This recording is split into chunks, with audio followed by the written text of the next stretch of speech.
Thank you, Mr. President. Venezuela is mired in a deepening, protracted crisis that only Venezuelans can resolve. Attempts at reaching a negotiated solution have been unsuccessful in spite of significant international facilitation efforts.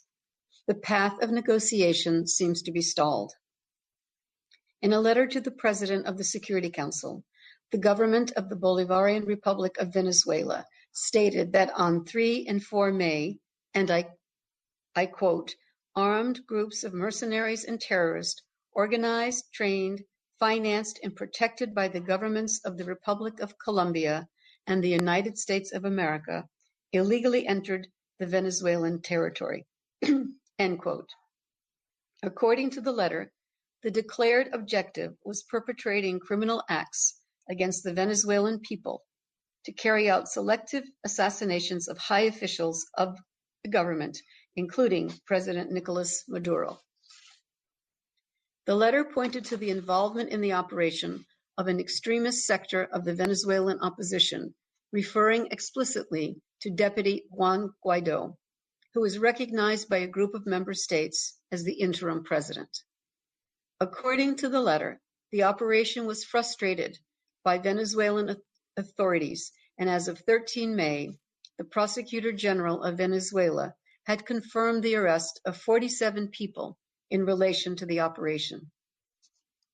The governments of Colombia and the United States have rejected allegations by the Venezuelan government regarding their involvement. The leader of the Venezuelan opposition has also denied involvement in the operation and called for establishing a national emergency government. Mr. President, on 4 May, through his spokesperson, the Secretary General affirmed that we stand against any escalation of the situation in Venezuela, and that the way to resolve the situation is through political dialogue as well as full respect for human rights. There is heightened concern regarding the standoff and the absence of any serious negotiations between the main political parties in Venezuela, especially amid potentially far-reaching effects of the COVID-19 pandemic. Until restrictions imposed by the pandemic forced the suspension of its activities, the Applications Committee of the National Assembly, established to work on the selection of members of the National Electoral Council, was the only formal space bringing together lawmakers from the government and the opposition. The committee was also significant in that it was poised to lay the groundwork for necessary agreements between the government and the opposition over the electoral calendar and process. Legislative elections are due before the end of the year. We have taken note of the position of members of the opposition that have called for presidential elections to take place together with legislative ones. And we call on main political actors to engage in a constructive negotiation to create conditions conducive to the holding of credible, inclusive, and participatory elections. Mr. President, in the context of the COVID-19 pandemic, the General Assembly has called for a global response based on unity, solidarity, and multilateral cooperation. The UN's COVID-19 Global Humanitarian Response Plan includes Venezuela.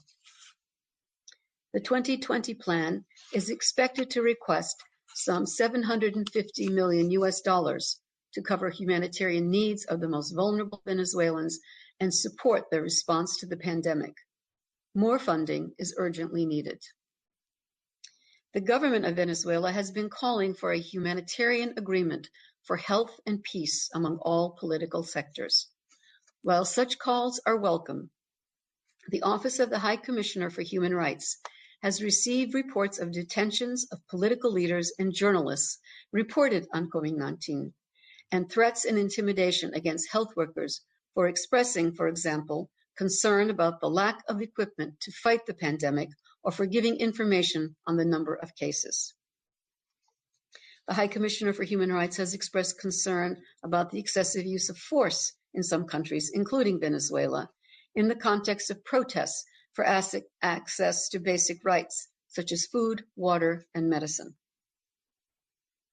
Politicization of humanitarian aid in Venezuela has continued during the pandemic and remains a major concern. Humanitarian aid provided by the United Nations and our partners across the country is governed by the principles of independence, humanity, neutrality, and impartiality.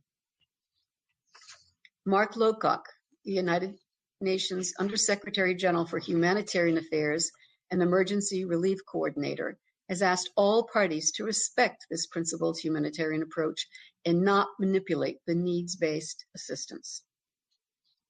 Another concern are the nationwide fuel shortages, a key operational constraint for humanitarian organizations trying to sustain their response.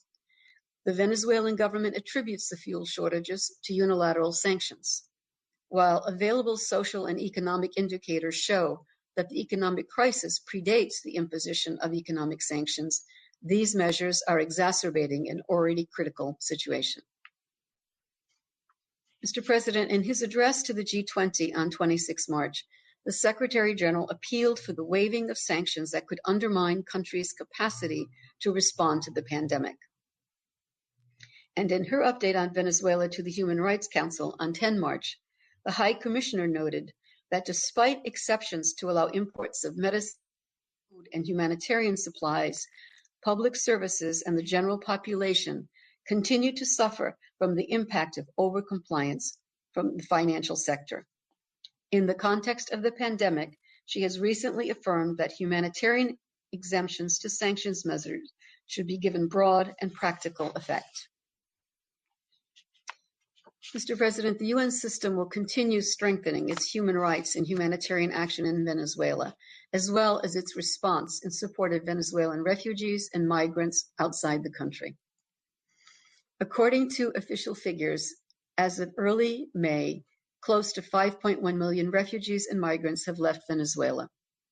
More than 80% of this population can be found across countries in Latin America and the Caribbean. Since the start of the pandemic, there are reports of Venezuelans returning to the country due to the loss of livelihoods. Eduardo Stein, the joint UNHCR-IOM Special Representative for Venezuelan refugees and migrants, has said that the pandemic exposes them to even greater hardship, as many are now struggling to survive away from home. He urged the international community to generously provide support through the Regional Response Plan for Venezuelans, which to date has only 4% of the required funds. In a statement on 15 May, the European Union and the Spanish government announced plans to convene an international donors conference in solidarity with Venezuelan refugees and migrants in Latin American countries. The conference will take place on 26 May and will be supported by the UN High Commissioner for Refugees and the International Organization for Migration. Mr. President, the Secretary General has repeatedly called for a negotiated solution among Venezuelans. He has supported international facilitation efforts and offered his good offices as well, if needed and the parties request them. We remain convinced that a real negotiation among Venezuela's main political actors is the only way forward. In the face of the COVID-19 pandemic, an agreement that strengthens democratic governance with full respect for human rights and the rule of law is more urgent than ever. We therefore call on all main political actors to resume serious negotiations, and we urge all member states to stand behind this call. Thank you.